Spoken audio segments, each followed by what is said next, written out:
directions. If not, the building is not that complex for us to fail to find where it is. Or our noses and senses will help us to smell coffee. And then we can follow the direction.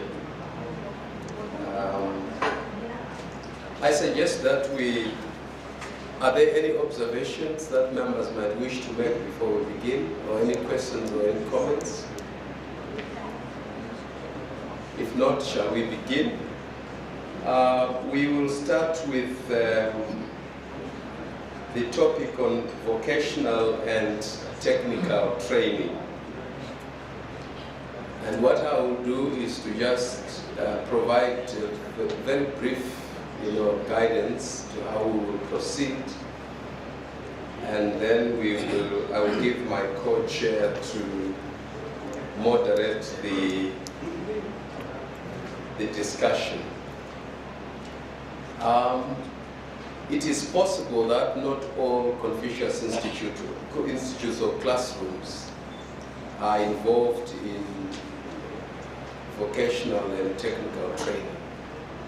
So the experience may not pertain to all Confucius institutes.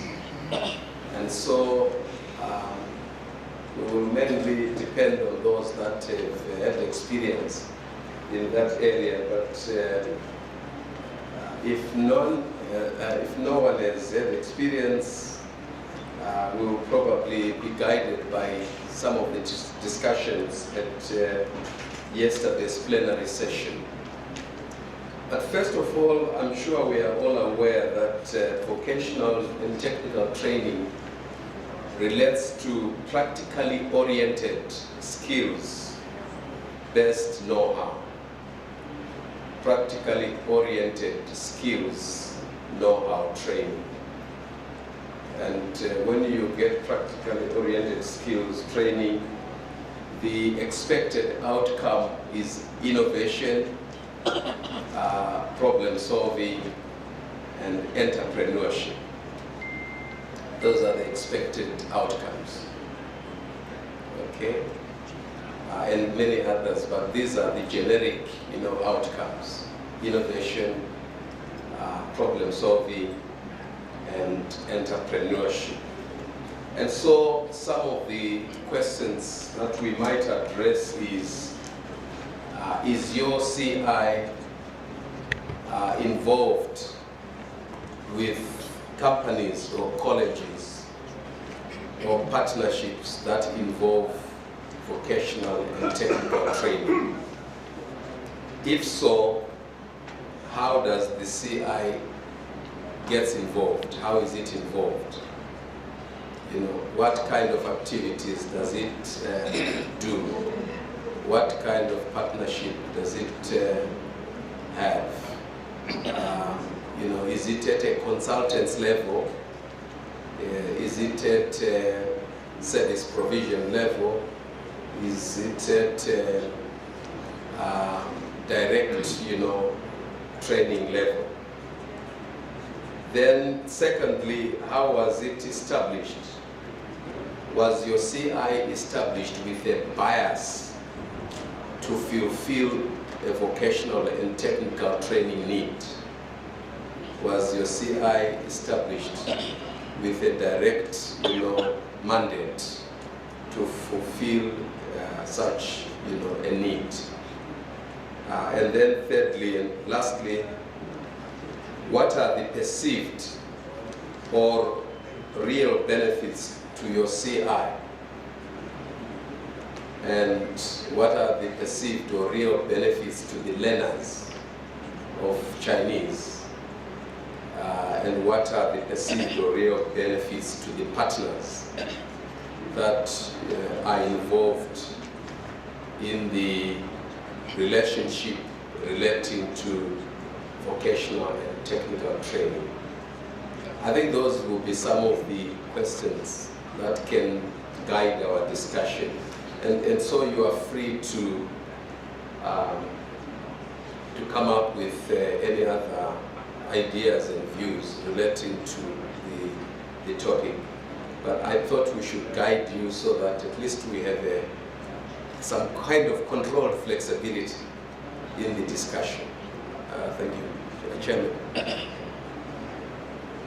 Thank you, Mr. Chair, Professor Masuri. Good morning, colleagues. And as we have the guidance from Professor Masuri, I'm sure that we already have a very clear mind what we are going to discuss this morning.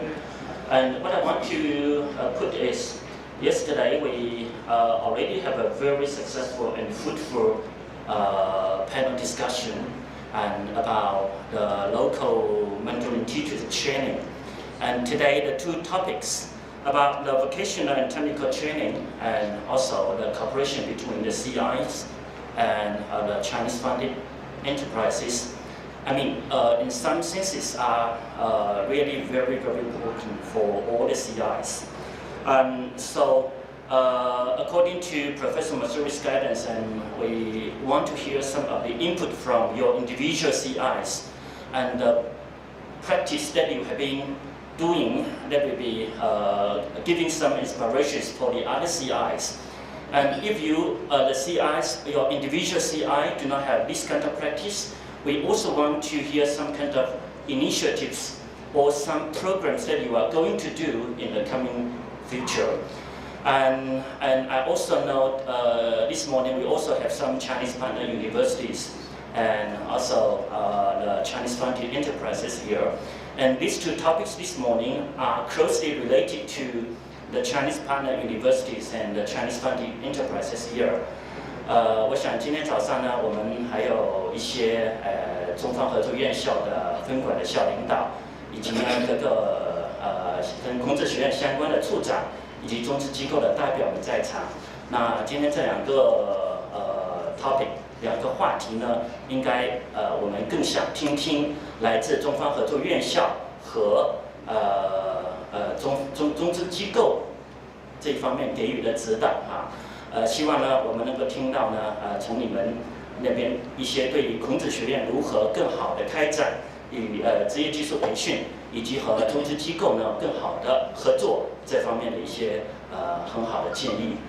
I know that each of the Chinese partner university has its own advantages and strengths, and some are really very, very peculiar and very, very strong in some areas. So if you can also provide some kind of guidance or suggestions or initiatives for the CIs to learn from, and I'm sure that we benefit a lot from these kind of initiatives. Thank you.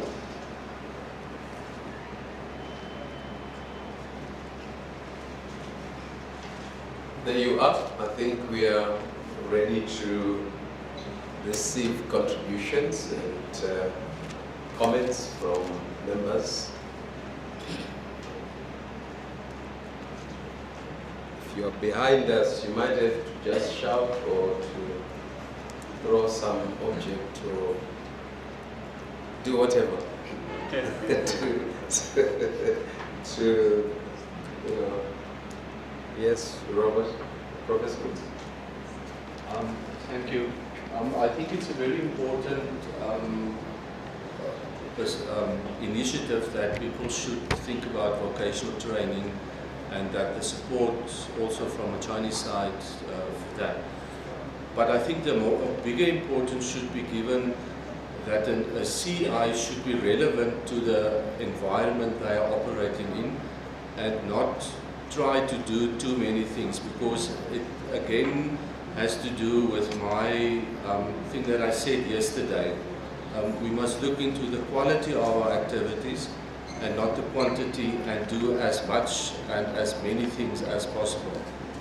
So what we have done at Stellenbosch University is that we have focused on the schools, presenting Chinese at the schools, and we are now exploring the tourism industry in and around the town of Stellenbosch. Engage with some of the wine estates to do some Chinese language training for some of the people working with the tourists. So I think it's very important that that each institute should focus on their objective, what they want to do, and what is relevant for the environment they are functioning in. Otherwise, you have mission drift, and we get stuck into just a numbers game again, and not thinking about the quality of the work that we should do. Thank you. Okay, thank you very much. I'm sure that's a very incisive contribution. Thank you. Good morning. If I could just perhaps continue the point that Prof. Kotze was making. In the case of our university, we have a legislated relationship with TVET, with technical training within the country. And there are already partnerships between the universities of technology as opposed to, say, the traditional research universities that Robert has referred to. But it would seem that there's no immediate connection that I can make between that formal partnership and the CIs as they now stand. And it seems to be a fairly complex and bureaucratic system to work through. What Robert referred to, which is the sensitivity of the CI to and the university to the needs of the community, is a better way to go in addressing this particular issue. And tourism is one of the points that I wrote down here, and possibly Dr. Fu can add to that, because I think there has been some training of that sort. So in other words, instead of trying to, in our case, I'm sure every country is different here, but the formal partnerships that we have with technical colleges is fraught with administrative and bureaucratic complexities, whereas we could be much more responsive by just responding to the needs of individual industries and communities around the university. I don't know if Dr. Fu, would you like to? Sorry, Chair. Thank you, Professor Stewart. And I'd like to say a few words in order to echo Professor Stewart's initiatives about practicing our CI. And I'm from Fujian Agricultural and Forestry University in Fujian province in China. And the university is quite, in China, is quite strong in mushroom technology. We call it Junhao technology, which is being used as one of the 10 most important technology China used to give assistance to Africa continent. And so since the year 2002, the Chinese government has been using the mushroom technology to aid different countries in the African continent, in Africa, to help the local community how to grow mushroom and to promote, to generate some income for the local communities. And so along in KwaZulu-Natal in South Africa, under the joint effort between the South African government and Chinese government, and under the assistance from my university, there has been a Sidara Mushroom Center established from the year 2002. And so far, this center has been there for more than 10 years and has helped the scientists and scholars from China, from my university, from Cofuious, different groups of scientists have been in the Sidara Center to have trained the technology to the local communities. And thousands of local African families has been benefited from this program. And in some ways, it's also greatly generating income for the local communities to improve the varieties of the mushrooms in South Africa. And in some sense, also to reduce the prices of mushroom in South Africa. In this case, the CI, the DUT, we aim to introduce or to have more professors from China to give more contribution to the project.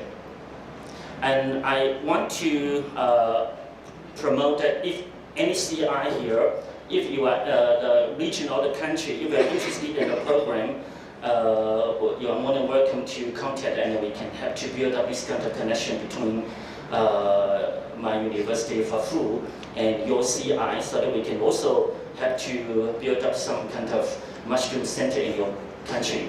And as far as I know, in the Republic of Congo and Rwanda, there are also this kind of technology, mushroom technology center already, and hundreds of different local people, local students, not only from CI, but also from the local communities, has been sent to China to learn how to grow mushrooms.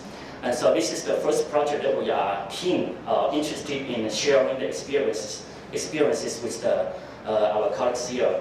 And the second project that we have in our mind is what Professor Scott just now mentioned, is about the tea science or tea culture. And in Fafu, we also have a very specific special college called the College of Tea Science, with more than 2,000 students offering the undergraduate program, the BA, the MA, the MS, and also the PhD programs in tea science, in tea trade, tea economy, tea management. And so we are now trying to doing some collaborative project between DUT, between Durban University of Technology, the Faculty of Applied Sciences, and Fafu, to have some kind of collaborative project to study Chinese oolong tea and the South African rooibos tea. And we also introduced some kind of PhD candidates to study the DUT for this project. And so I'm sure that we can also have some kind of program in this kind to the CI students. And in the future, we also want the students from the CI learners who are specialized in tea research to travel to China, especially in this field. And the third project is about the sugarcane technology. And the sugarcane research center in Fafu is also a nation-based one, research center in China. And of course, KwaZulu-Natal province in South Africa is also the main producer of sugarcane and for sugar. And so last month during the visit of the high-level visit by Premier Liu Yandong to Durban, and the president from China, from Fafu, coming to visit KwaZulu-Natal also, and he found great potential in the cooperation between sugarcane technology between China and KwaZulu-Natal. And so the last but not the least project is about the bee science technology. And we, Fafu also has the only one of the two college of bee science in China. One is in Beijing, the other is in Fujian province. It's a study of people, of scientists, how to employ the bee products to, in combination with the traditional Chinese medical medication to cure diseases. And this is also quite a good, beneficial to learn from the African traditional African medicine and treatment. And so we are also hoping to bring these two kind of medical practice together by introducing the scientists from China to South Africa and also from South Africa to China. And also, this is only some kind of input that I can put. Thank you so much. Right. What I seem to get from the presentations is a manner of crystallizing, our observations, is that the CI must take advantage of existing collaborative partnerships, either university to university or government to government, and add value to the activities and processes involved in vocational and technical processes through language and culture literacy. I think that is what I seem to hear, that there may not be direct, partnerships that the CI has with specific colleges or organizations, but there may be existing partnerships, university to university, as he has just mentioned, or government to government. And then the CI, presents itself or makes its services available to add value to the processes and activities. I think that is what I seem to hear. Okay, so let's proceed. At the back, Prof. Listen. Thank you, Chair. I've listened very carefully on the contributions by the different speakers. I would like to contribute on something which may sound theoretical, but it's something which I have observed for the last 10 years. But my name is Eight Kipula. I'm the Vice Chancellor of the University of Dodoma. And I oversaw the development of that university from scratch. In the course of the infrastructure development, most of the contractors were Chinese companies. And I observed very, very serious matters in the course of the construction of the infrastructure of that university. There was violence between Chinese and the local workers. And on close examination, it was very clear there was a language and a cultural gap between the two parties. The locals did not quite understand the culture and the language of the Chinese contractors. And similarly, the Chinese contractors did not understand the value and the culture of the staff that they are working with. Now, my thinking for how that can be avoided is that CIs, we have not done that yet, but my thinking is that CIs should go now in the technical sort of institutions which are training this low-cadre staff who are potential workers of the Chinese companies, to expose them to the language, basic language, expose them to the Chinese culture in whatever way. And similarly, this has to be two-way traffic. The Chinese contractors must be made aware, must be informed of what the local culture is all about.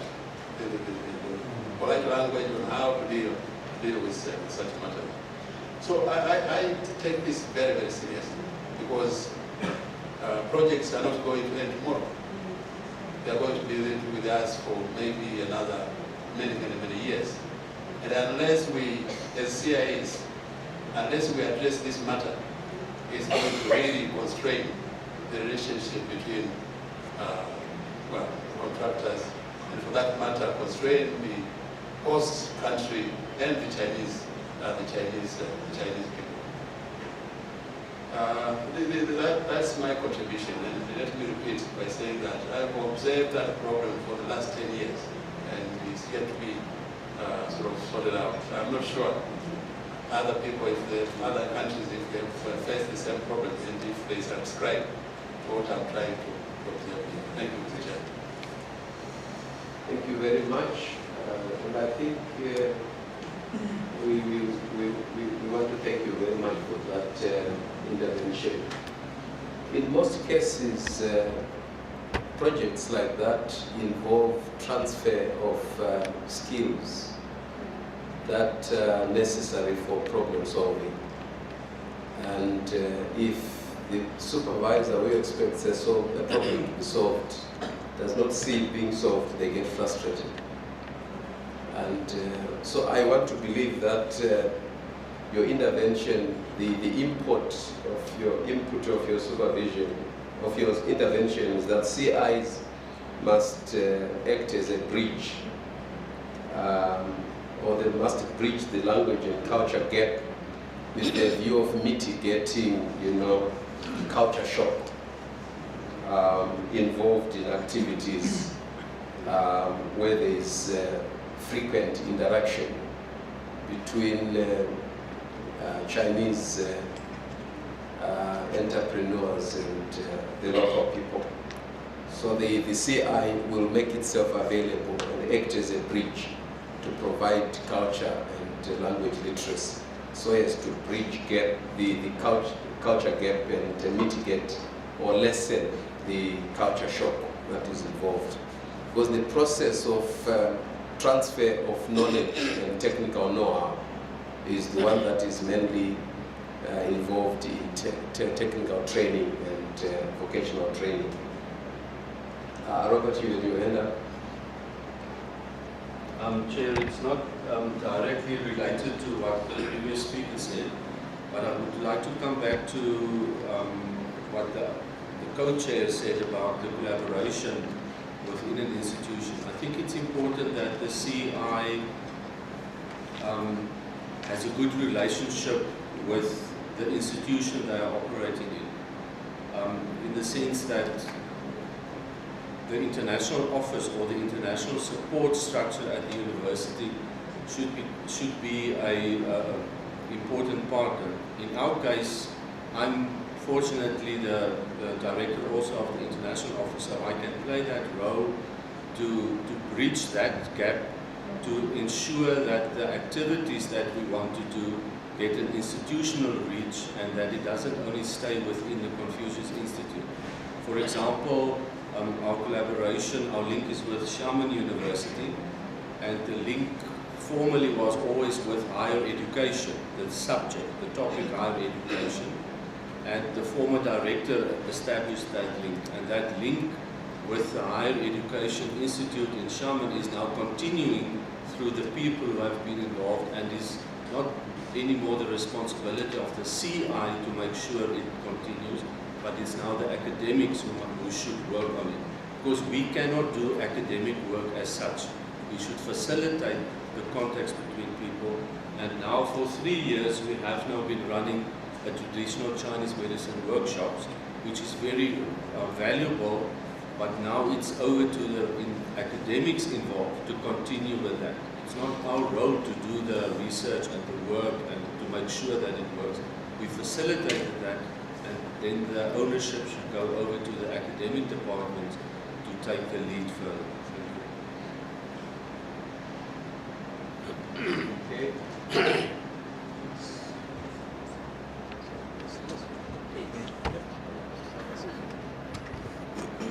Thank you, Chair. I'm from Malawi. I think that for CIs in Africa, public engagement is very critical. I think it's something that all of us should take very seriously. It's gratifying to note that some CIs have already done something along those lines, and I think those of us who are still just planning on doing something should think about it very, very seriously. I'll give you the example of the French Cultural Center and the British Council in Africa. The French Cultural Center in Malawi, for example, closed. Why? It's because they were only focusing on teaching French and French culture. So the people, the general population, did not see its relevance, its immediate relevance. So they packed their bags and went, because there was very low patronage. The British Council, if Malawi did not adopt English as an official language, similarly, they would have packed up their bags by now, because they're barely surviving. And they're surviving because English is the official language in Malawi. Chinese is not yet an official language in Malawi. There are plans to make it one, but then we need to learn from these examples of the British Council and the French cultural centers. So public engagement, so that people see the immediate relevance of the CI in their countries, in Africa, is very critical. And we know that there are problems of unemployment, high unemployment in Africa. And the major reason for that is not that maybe there's no employment as such, because there's always self-employment anyway, but it is because people do not have the skills and the knowledge to take up entrepreneurial activities. So in other words, the majority of them are probably unemployable. And then the CI could come in there and play a critical role to disseminate knowledge and transfer of skills. Yesterday we heard about how at the independence of Zambia and I suppose Malawi, China was not very far ahead of these two countries. How did the Chinese make it in that short period of time. That's the kind of knowledge, those are the kinds of skills that we also need to gain in these parts of the world if we are going to make headway. And I think the CI could play a very good ambassadorial role for China on the African continent. So we have some programs that we have lined up ourselves which we want to roll out. We have not yet done so, but we plan to do so in the next few months. But I just wanted to emphasize this point that I think for African CIs, this is it's a cardinal requirement. Thank you. Okay, thank you very much. Yeah, I'll come to you right now. I just want to encourage colleagues to, yes, I take the contribution seriously and all contributions seriously. I want to urge us to refocus, to go back to technical and vocational training and stress the fact that there are two types of initiatives with regards to the involvement of China in vocational and technical training in Africa. First, there is government to government, where there are agreements to transfer skills and know-how or technology to specific sectors, like maybe medium and small enterprises, right? And maybe most of these are involved in practical projects that require specific, problem-solving processes. Maybe it's to technical colleges, because in Africa there are many countries with polytechnics. Polytechnics, technical colleges that involve hands-on and practical, entrepreneurial-based, activities. And then there are companies that just come by themselves, which are involved in skills transfer and technology transfer. And then they get involved with communities without necessarily involving government-to-government partnerships. So the point is, how does the Confucius Institute leverage, its capacity or its skills to make a difference, in these kind of relationships and partnerships? Shall we say when a government-to-government agreement is made, the CI's role is also defined? Shall we say, we have a desk at every exhibition, like agricultural show, a fair, or whatever, to advertise our presence? How shall we maintain visibility so as to, market ourselves to participate in vocational and technical training? Behind me. Thank you, Chair.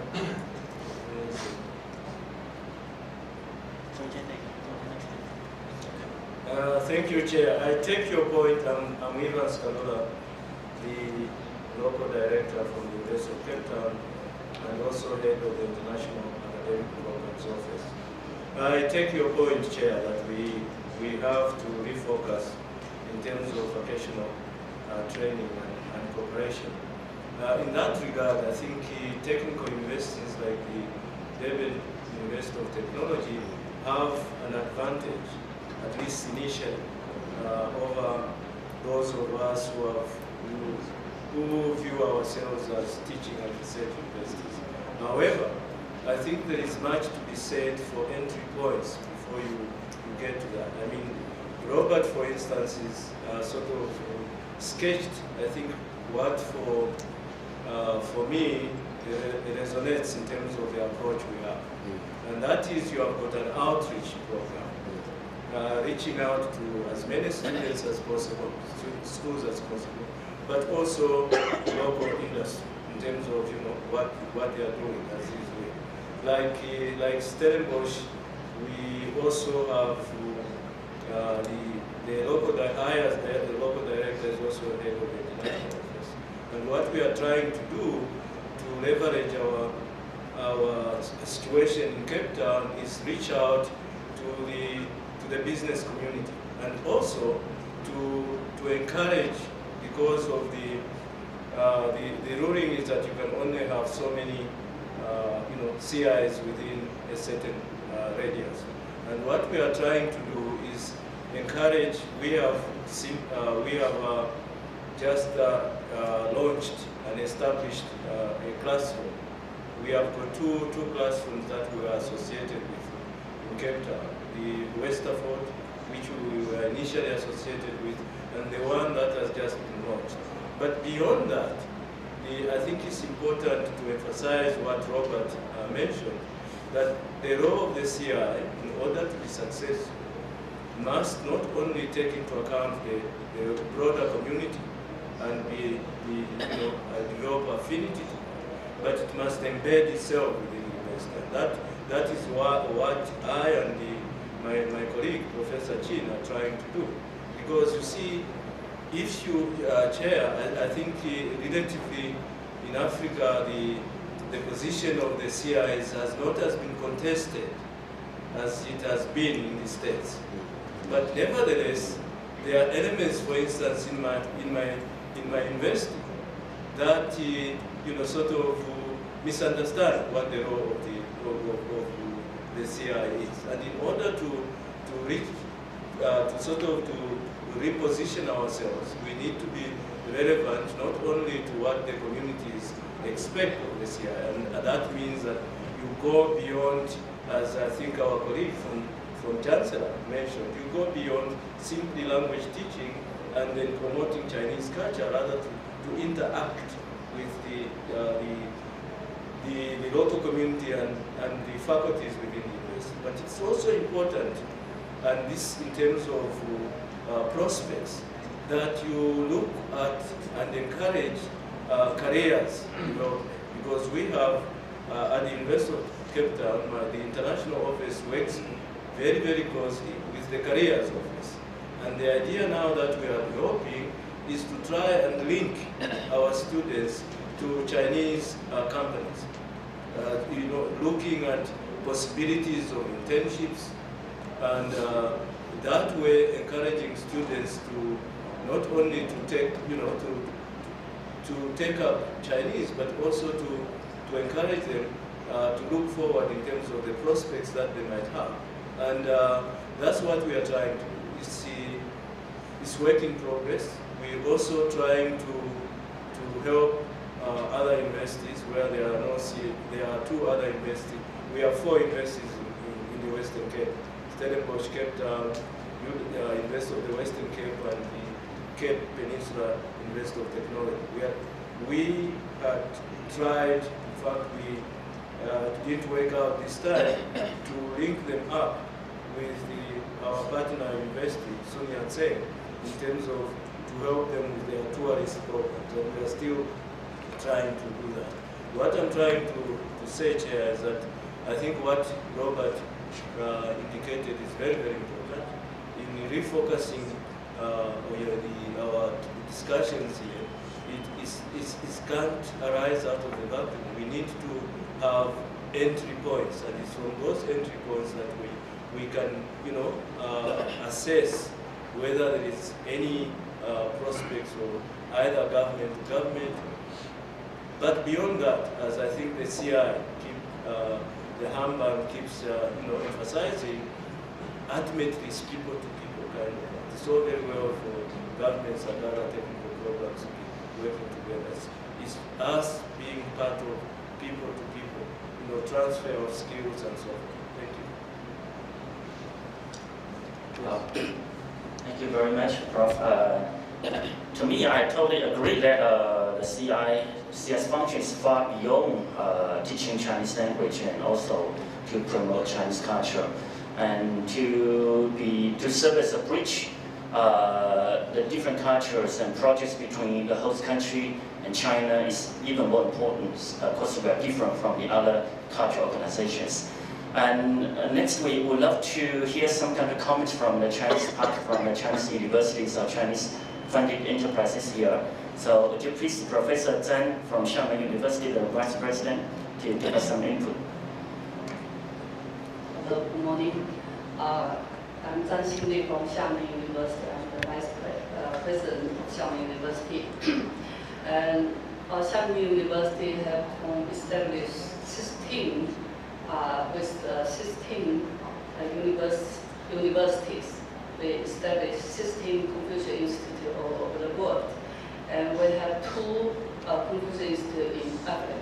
One is in Nigeria and one is in South Africa. So I just came from Nigeria, one of our Confucius Institute. And I have some idea and maybe some suggestion. I think maybe I express in Chinese will be easy for me to express. 我用中文说吧，比较好表达。因为我们今天也有一些中班的高校，还有这个高校的领导，还有这个我们的这个同行。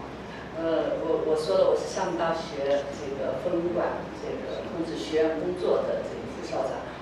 那么我们厦门大学在这个控制学院建设方面呢，这个应该说是我们在全国高校里头，我们共建人员比较多的一所高校。我们在全球13个国家共建了16所控制学院。那么我们在非洲有2所，一所是在尼日利亚的阿奇科韦大学控制学院，到明年有10年了。还有一所就是南非口院，也是到明年有10年。这次我是从我和我的同事，我们厦门大学控制学院办公室主任，也是我们厦门大学汉办的南班基地这个培训中外班院长和汉语教师志愿者的南班基地。我们是这个学的我跟这个毛主任，我们一起从这个尼日利亚过来。我也是我第一次这个到非洲的孔院，那么我感受非常深。之前我们厦大的在美洲、欧洲、亚洲其他地区的孔院、大洋洲都去过了。那么这次到这个尼日利亚，这次到赞比亚，我有很多感受。这个我们在在尼日利亚的这个控制学院呢。这个办学快10年，那么也取得了很好的成绩。我们派出的这个院长、我们的老师、我们的志愿者，在比较艰苦的这个环境下，这个坚守这个教学岗位。那么尼日利亚的这个大学给我们非常大的支持。这个尼日利亚的学生学习汉语的热情非常高涨，这个他们这个学习的动机非常明确。他们就是汉语要改变人生，改变他们的命运。那么，我们在尼日利亚的这所大学已经有了这个，除了提供学分的这个课程之外，我们有了这个本科，现在已经3年级了。那么，今年将送一批学生到我们厦门大学1年，那么回来以后取得本科的汉语的这个学士学位。那么，我们希望他们能够。留在这个尼日利亚，更好的来发挥汉语教学的作用，也就是本土教师的这个作用。我的感受是，非洲的地区的汉语教学这个潜力非常大，那么这个条件也比较艰苦。那我想呢，就提几个建议吧。首先呢，我想。从这个汉办的角度这个我们在全球现在有500多所控制学院。那么非洲地区的孔院，我这2天，特别是昨天的这个开幕式也交流也了解了很多的情况。我觉得呢，非洲孔院非常了不起。这个在很艰苦的条件下，这个非洲地区的孔院以及非洲地区汉语教学取得的成绩是远远比其他。发达地区，成绩大得多。因此呢，我的第一个建议就是汉办要在非洲孔院建设方面给予更大的支持和投入。我相信呢，其实已经给予很大的支持和投入，但是我觉得呢，还力度可以再更大一些，因为这个学习的这个潜力非常大，汉语学习的这个潜力非常大。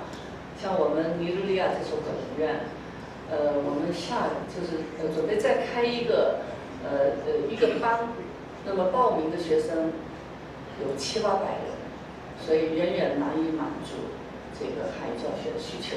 所以从我们合作院校、合作班、中国合作班来说，我们也想进一步的来发动更多的动员更多的汉语志愿者、汉语教师来派过来满足这个汉语教学需要。当然，当地我们合作的高校也表示，他们要创造更好的条件，包括生活设施和安全的一些设施来保障我们的老师和志愿者在这里进行汉语教学。那这是第一个关于对汉办的建议。第二个呢，我们的汉语教学，学生呢通过这个从零起点，在很短的时间，不到1年的时间，有的学生就能够取得汉语水平6级的成绩。我们在尼日利亚期间开了一个座谈会，这个我们真的是没有想到，我们培养的学生，他们经过不到1年的汉语学习，他们能够取得非常好的这个成绩，他们能用非常流利的汉语进行演讲。那么而且我们的老师呢付出非常多，我们的老师除了课堂教学之外，课后基本上就是翻转课堂，就是课后都跟学生进行很充分交流，学生都。I would like to I would like to answer your question that I think somebody raised. How to integrate Chinese language teaching with technical vocational training? That is actually is quite challenging to implement. As for our experience, we consider we put our Chinese language teaching course as a compulsory course for the first year student. And from the second year, we just set up the elective courses in the technical vocational areas like electrical and electronic engineering, automotive engineering. And these Chinese technical teachers are all from the Chinese universities, including Tianjin University of Technology and Education in China and other universities. So that's a matter of curriculum setup. So if we want to make it sustainable, in the long run, we have to set up a systematic plan, how to integrate the basic Chinese language teaching with technical vocational training. And lastly, I would like to share with you about one proposal. Even though we have done a lot in this area, yet we still have a long way to go. Based on our experience, I think in order to be more efficient and more sustainable in the area of technical vocational training, especially how to integrate Chinese language training with technical vocational training, and in order to achieve the efficiency, we would like to raise a proposal like, in Ethiopia, TBT Institute, they have a lot of satellite schools, and they have a lot of polytechnic, secondary and tertiary colleges. So we are thinking of whether it is necessary to put the training, to focus the training in the certain areas, and also to train some leading teaching staff, so that they can transfer their knowledge and skills to their colleagues, and especially to their students. So that is my suggestions. Thank you. All right, as we come to the almost coming to the end of this conversation, I would like to hear something from the partner universities, maybe just how they also come in. I've had them mentioned that they also have a role to play, particularly in terms of training and expertise, how they can also help the CIs on the ground in the African countries to be able to pursue this agenda. Maybe I would want to hear one or two, but let me also, somebody, the professor from Egerton wants to make a comment, maybe just 1 or 2 minutes because of time. 好，我这个提一个很简要的一个建议哈，就是我们肯尼亚理工大学工程学院的话，我们中方院校南京农业大学是个在国内呢是个著名的农业大学，爱丁堡大学呢在肯尼亚也是最好的农业大学，所以我们工程学院的定位就是语言文化为基础，农业为特色，我们要建立一个面向东非国家的中国农业技术中心。所以呢，在这里呢，我们就提议成立一个东非国家农业职业技术培训，东非国家职业技术培训孔子学院联盟，国别包括卢旺达、坦桑尼亚、